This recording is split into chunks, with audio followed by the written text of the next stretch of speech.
febrero de 1998. En la semana de ejecución, una mujer llamada Karla Faye Tucker se preparaba para enfrentar su muerte.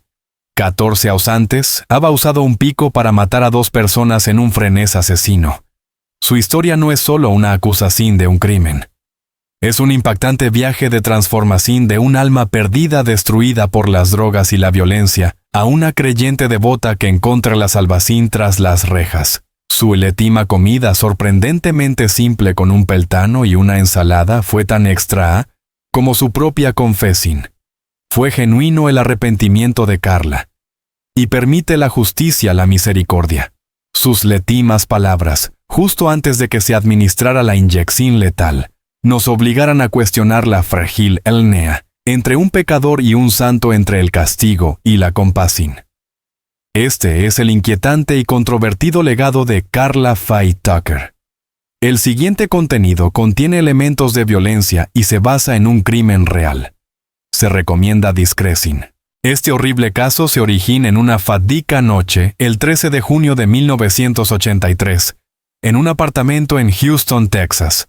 Karla Faye Tucker, entonces de 23 años, junto con su novio Daniel Ryan Garrett, de 35, irrumpieron en la casa de un hombre llamado Jerry Dean, con la intención de robar una motocicleta. Pero el robo rápidamente se convirtió en un vaho de sangre.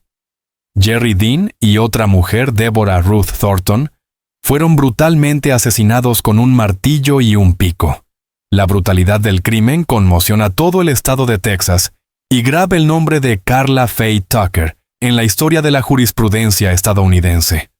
Un pequeño detalle, pero que se volverá increíblemente importante más adelante. En la historia, Karla afirma que usó un juego de llaves que había encontrado después de que su amigo Sean Dean las hubiera perdido. Recuerda este detalle. Revelar mucho sobre su plan. El pico, una herramienta de trabajo encontrada apoyada en una pared del apartamento Tambin, se convertirá en una inquietante pieza de evidencia, un símbolo de la transformación de un simple robo a una furia asesina. Basado en lo sucedido, ¿cuál crees que fue el verdadero motivo de Karla? ¿Fue solo un robo que salió mal o había otra conspiración oculta detrás? La investigación posterior desvelará las complejas capas del caso, pero la respuesta final se fue con Karla a su tumba, dejando una profunda pregunta sobre los límites entre el crimen, el arrepentimiento y la redención. Para comprender el abismo que se traga a Karla Faye Tucker, debemos retroceder en el tiempo para observar 2 vidas paralelas, una de la perpetradora y otra de la víctima, 2 Elneas, que parecen destinadas a no cruzarse nunca, pero que fueron unidas por un trágico destino. En una esquina del cuadro tenemos a Deborah Ruth Thornton. Ella no era un personaje complicado. La noche anterior a su asesinato, Deborah tuvo una discusión con su esposo. Para despejar su mente fue a una fiesta y, en un giro aleatorio del destino, terminó durmiendo en la casa de un amigo, Jerry Dean. No tenía idea de que será su lugar de descanso final. La vida de Deborah, como la de cualquier persona común, tiene sus propias alegras y tristezas, pero fue abruptamente truncada por un evento en el que no tuvo parte. Simplemente estaba en el lugar equivocado, en el momento equivocado. Mientras tanto, al otro lado de Houston, la vida de Karla Faye Tucker fue una larga serie de tragedias y malas decisiones. Nacida el 18 de noviembre de 1959, Karla era la menor de 3 hermanas. Su padre Larry era estibador. El matrimonio de sus padres era tumultuoso. Con solo 8 años, Karla comienza a fumar con sus hermanas. La verdadera tragedia golpe cuando tenía 10 años. Durante el divorcio de sus padres, Karla descubre una dolorosa verdad. Era el resultado de una aventura extramatrimonial de su madre. Esta herida emocional se convierte en un pozo sin fondo en el alma de la joven. A los 12 años, Karla ya se había sumergido en las drogas y el sexo. 2 años ms. Tarde, a los 14, abandona la escuela y sigue a su madre drogadicta, Caroline, una groupie de rock, hacia la prostitución. La vida de Karla consiste en largos viajes con bandas legendarias como The Allman Brothers Band y The Eagles, no como fan, sino como parte del oscuro submundo de interés del escenario. A los 16 tuvo un breve matrimonio con un manitas llamado Stephen Griffith. Poco después, cae en el mundo de los motociclistas hombres duros que vivan al margen de la ley. Fue en este ambiente donde conoce a Sean Dean y luego al esposo de Sean, Jerry Dean. En 1981, esta pareja presenta a Carla entonces, de 21 años, a Daniel Ryan Garrett, un hombre de 35 años. Esta relación se convierte en el catalizador final empujando a Carla al borde de un crimen imperdonable. Dos vidas, una de Deborah Thornton, una mujer que solo buscaba un lugar para dormir después de una discusión familiar, y una de Carla Tucker, una mujer que había sido maltratada por la vida desde niña. Finalmente, se cruzaron en un dormitorio fatídico. Pero había un detalle sobre Deborah Thornton, que ni siquiera su familia conozca un pequeño secreto que revela la crueldad del destino que exploraremos más adelante. La infancia de Carla Faye Tucker no fue simplemente infeliz, fue un mapa detallado que conduca a la tragedia. Descubrir que era una hija ilegítima a los 10 años no fue solo un shock. Destrozó su comprensión fundamental de la familia y la identidad. Según los psicólogos criminales, el trauma infantil profundo, especialmente el rechazo familiar y una sensación de no pertenencia son a menudo factores centrales en la formación de una personalidad desviada en la edad adulta. Carla no tuvo modelos positivos. Su madre, en lugar de ser una protectora, fue quien la llevó a la prostitución. La escalada del comportamiento de Carla es un patrón casi cólsico. Todo comienza con pequeños actos rebeldes como fumar. Luego, rápidamente, se convierte en un abuso de drogas severo, abandono escolar y, finalmente, el crimen. Si tuviéramos que dibujar una línea de tiempo visual de la vida de Carla, veremos una pronunciada pendiente descendente: fumar a los 8, drogas a los 12, prostitución a los 14, y convertirse en asesina a los 23. Cada etapa fue un deslizamiento aún mayor hacia la oscuridad sin frenos, sin intervención. Hubo al menos 5 señales de advertencia claras que la sociedad y quienes la rodeaban pasaron por alto en el caso de Carla. Abuso temprano de sustancias, abandono escolar, un historial de inestabilidad familiar y abuso asociación con grupos criminales, y una completa falta de un sistema de apoyo social o familiar. Estas señales, cuando aparecen juntas, forman una receta casi segura para el desastre. La tragedia de Carla radica no solo en el crimen que cometí, sino también en el hecho de que el camino hacia ese crimen fue pavimentado con los ladrillos de la indiferencia, el abuso y la desesperación. La noche del 13 de junio de 1983, después de das inmersos en las drogas, Carla y su novio Danny Garrett decidieron actuar. Junto con un amigo llamado James Leibrandt, condujeron hasta el complejo de apartamentos de Jerry Dean. Leibrandt testifica que se le encomendó buscar el camino de Dean, mientras Carla y Garrett entraban. Desde la perspectiva de Carla era un plan simple. Tenía una llave de la que mintí al decir que la había encontrado. Entraran, robaran la motocicleta que Dean estaba reparando y desapareceran. Pero una vez dentro, el plan comienza a desmoronarse. Desde la perspectiva de la víctima, Jerry Dean L. estaba profundamente dormido en su cama cuando de repente sentía a alguien encima de él. Era Carla. Actuando en defensa propia, Dean forcejea y le agarra el brazo. Inmediatamente Danny Garrett, que estaba cerca, intervino. Garrett Tom, un martillo de bola del suelo y golpe repetidamente a Dean en la parte posterior de la cabeza. Un horrible sonido de gorgoteo comienza a salir de la garganta de Dean mientras se desvaneca en la muerte. Garrett luego salió de la habitación para comenzar a mover las partes de la motocicleta al exterior. En este punto la historia se traslada a la perspectiva de una testigo involuntaria, Deborah Thornton. Escondida bajo las esvanas contra la pared, había presenciado todo el evento en un silencio horrorizado. Esperaba no ser descubierta. Pero entonces, sola en la habitación con Jerry Dean moribundo, Carla se obsesionó con el sonido que laca. Más tarde testificó que quería hacer que dejara de hacer ese ruido. Mira a su alrededor y vio un pico de 3 pies apoyado en la esquina. Lo agarra y comienza a golpear a Dean repetidamente. Fue entonces cuando Carla descubrí que había alguien MSS escondido debajo de la manta. La vida de Deborah Thornton termina Q. Carla le lanza el pico. Se produjo una breve lucha antes de que Garrett regresara y la separara, pero ya era demasiado tarde. Carla, en un ataque de rabia extrema, ataca repetidamente a Deborah, finalmente incrustándole el hacha profundamente en su corazón. Miss tarde en su impactante confesión, Carla relat que había experimentado múltiples orgasmos intensos con cada golpe del pico. Desde la perspectiva de la familia a la mañana siguiente, un compañero de trabajo de Jerry Dean, que había venido a buscarlo para ir al trabajo, entra al apartamento y descubrió una escena horrible. 2 cuerpos yacan en charcos de sangre la habitación saqueada. Su llamada a la policía inicia. Una investigación que sacudirá a todo Estados Unidos. Si fueras Deborah Thornton escondida debajo de esa manta y presenciando todo que harás en ese momento, intentaras huir, permanecerás en absoluto silencio o intentaras defenderte. Es una pregunta que ninguno de nosotros querrá responder. La investigación comienza de inmediato. Basándose en la escena del crimen, la policía determina rápidamente que no se trataba de un asesinato al azar.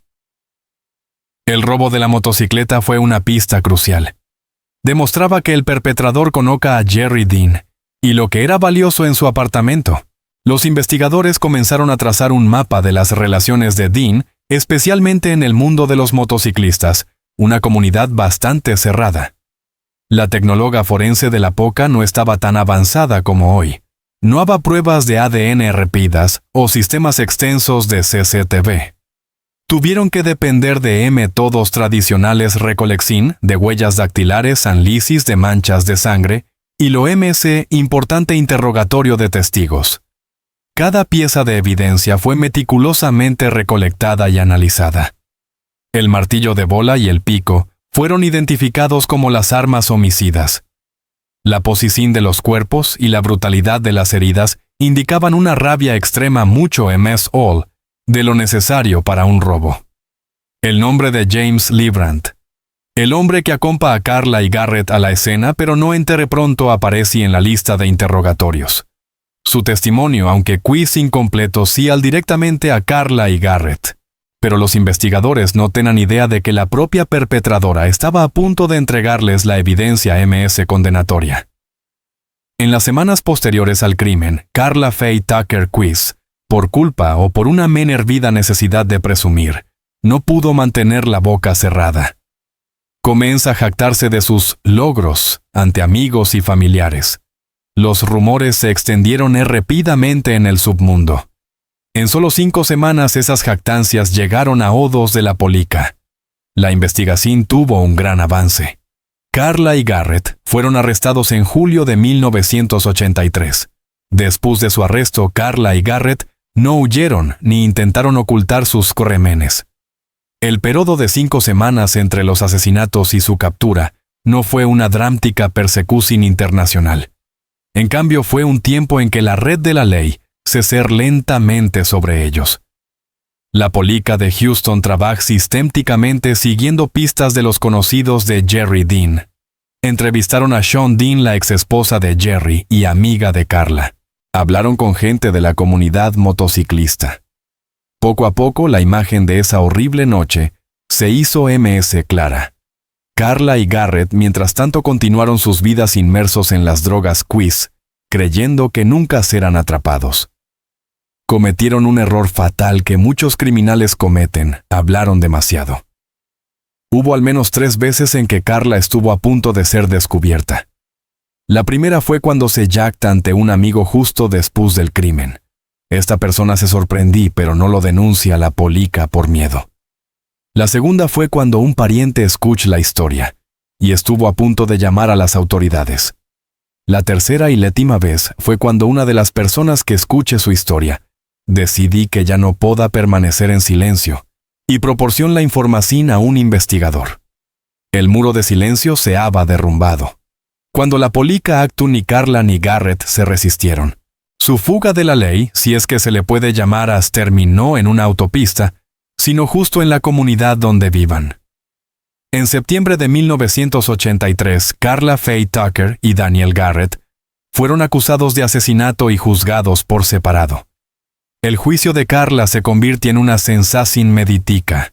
Inicialmente se declaró no culpable y fue detenida en espera de juicio. La estrategia de la fiscala fue retratar a Karla como una asesina a sangre fría y brutal. Usaron sus propias jactancias en su contra. La confesión de Karla, con el impactante detalle de que experimentaba orgasmos con cada golpe del pico, se convirtió en la prueba MS poderosa. No solo prueba su acto criminal, sino que también revela un estado psicológico desviado y peligroso. La defensa, en contraste, trató de construir una imagen diferente. Argumentaron que Karla era producto de una infancia abusiva que actuó bajo la fuerte influencia de las drogas y no pudo controlar sus acciones. Enfatizaron que sin las drogas, este crimen nunca habrá ocurrido. Esta es una estrategia común en casos criminales con el objetivo de mitigar la responsabilidad del acusado, culpando a factores externos como las drogas o el entorno. Sin embargo, en un tribunal de Texas, en la década de 1980, la simpatía por tales argumentos era escasa. El jurado se enfrenta a una difícil elección: creer la historia de un alma perdida destruida por las drogas, o creer la imagen de un monstruo a sangre fría descrita por su propia confesión. Al final, la brutalidad del crimen lo eclipsa todo. En 1984, tanto Karla Faye Tucker como Daniel Garrett fueron sentenciados a muerte. Garrett murió de una enfermedad héptica en 1993, mientras esperaba su ejecución. En cuanto a Karla, comenzó su viaje de 14 años en el corredor de la muerte. Poco después de su encarcelamiento, ocurrió un evento significativo que cambió por completo la trayectoria de la historia de Karla Faye Tucker. Toma una Biblia del programa del Ministerio de la Prisión y comienza a leerla en su celda. Más tarde recuerda: no sabía lo que estaba leyendo. Antes de darme cuenta, estaba de rodillas en medio del piso de mi celda. Solo le pedí a Dios que me perdonara. En octubre de 1983, Karla Faye Tucker se convirtió al cristianismo. Esta conversión se convirtió en el centro de un debate que duró los siguientes 14 años. ¿Fue un arrepentimiento sincero, un alma pecadora que realmente encontró la salvación? ¿O fue solo una estrategia sofisticada para manipular el sistema judicial y escapar de la pena de muerte? Al analizar su confesión inicial, los lingistas forenses señalaron un tono jactancioso, casi orgulloso de sus acciones violentas. El lenguaje que usó no mostraba remordimiento. Sin embargo, en entrevistas y cartas posteriores después de su conversión, el lenguaje de Karla cambió por completo. Usó palabras de contrición, arrepentimiento y fe. Expresó repetidamente su pesar por lo que les había hecho a las familias de las víctimas. El contraste entre estas declaraciones y la evidencia del crimen crea una contradicción importante. ¿Puede una persona cambiar tan profunda y completamente? Muchos creyeron que era posible. Se alaron los 14 años que Karla vivió como una prisionera modelo, ayudando a otras reclusas y convirtiéndose en una fuente de inspiración espiritual en la prisión. En 1995, incluso se casó por poder con su ministro de prisión, el reverendo Dana Lane Brown.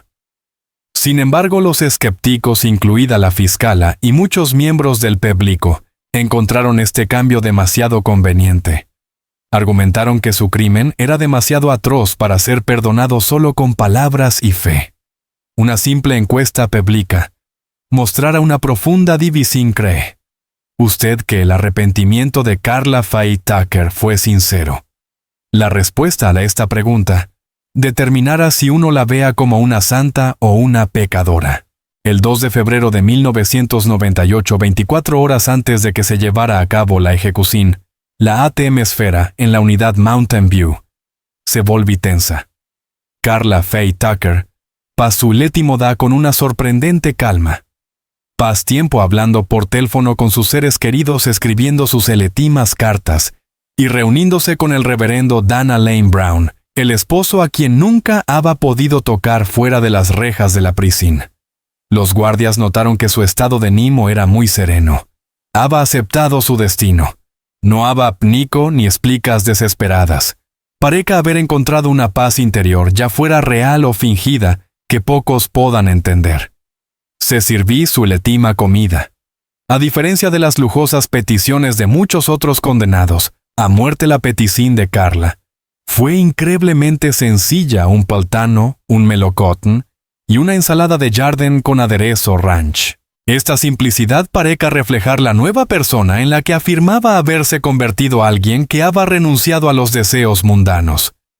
La comida se sirvía en su celda y la comí en silencio. El momento final llegó.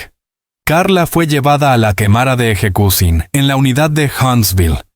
Las personas que elegí para presenciar su muerte incluyeron a su hermana Carrie Weeks, su esposo Dana Brown, su amiga cercana Jackie Onken y una figura especial, Ronald Carlson, el hermano de la víctima Deborah Thornton. Inicialmente Ronald había apoyado la pena de muerte, pero después de una transformación espiritual cambió sus puntos de vista y hizo campaña por la clemencia para la misma mujer que había matado a su hermana. También estuvieron presentes por parte de las familias de las víctimas, el esposo de Deborah, Richard Thornton, y su hijo. Cuando se le preguntó si tenía alguna letima palabra, Carla miró directamente a los testigos, sonrí y habló claramente: ese señor. Me gustaría decirles a todos ustedes, la familia Thornton y la familia de Jerry Dean, que lo siento mucho. Espero que Dios les dé paz con esto. Mira a su esposo. Cario, te amo. Mira a Ronald Carlson. Ron, dale un abrazo a Peggy de mi parte. Luego mira a todos los presentes, toda va sonriendo a través de sus esgrimas. Todos han sido tan buenos conmigo. Los quiero mucho a todos. Voy a estar cara a cara con Jess ahora. Alcaide Baggett, muchas gracias a todos. Han sido muy buenos conmigo. Los quiero mucho a todos. Los ver a todos cuando lleguen. Los esperar. Mientras las drogas letales comenzaban a entrar en su sistema, Carla alaba a Jesucristo. Se lamí los labios, mira al techo y tarare suavemente. 8 minutos después, a las 6:45 p.m., hora central, Carla Faye Tucker fue declarada muerta. Con su muerte, un capítulo controvertido en la historia judicial de Texas cesó, pero las preguntas que plante perdurarán para siempre. Después de la ejecución, el legado de Carla Faye Tucker continuó, alimentando el debate. Su familia, incluido su esposo ministro Dana Brown y su hermana Carrie Weeks, continuaron viviendo vidas tranquilas, llevando el recuerdo de la compleja mujer que amaban. Ronald Carlson, el hermano de la víctima que había perdonado a Carla, se convirtió en una voz poderosa en el movimiento contra la pena de muerte. Pero Quits, el impacto más profundo, fue en una persona inesperada. Fred Allen, el capitán del equipo de la Casa de la Muerte, en Huntsville, que había supervisado más de 120 ejecuciones, incluida la de Carla. Pocos días después de llevar a cabo su sentencia, sufrió un colapso mental. Renuncia a su trabajo abandonando su pensión. Él, un hombre que alguna vez había sido un firme partidario de la pena capital, había cambiado completamente de opinión. En un documental años después dijo: «Nadie tiene derecho a quitar otra vida. No me importa si es la ley. Y es tan difícil cambiar la ley». El caso de Carla no condujo a cambios importantes en la legislación, pero encendió una conversación nacional sobre el papel del género, la religión, y el arrepentimiento en el sistema de justicia penal. Quedan preguntas sin respuesta. Fue la conversión de Carla verdaderamente sincera. Si hubiera sido un hombre, su historia habrá recibido tanta atención y simpatía. Y la pregunta más grande de todas ¿es la verdadera justicia? ¿Es un castigo acorde o es la capacidad de permitir la redención? Incluso para crímenes inimaginables.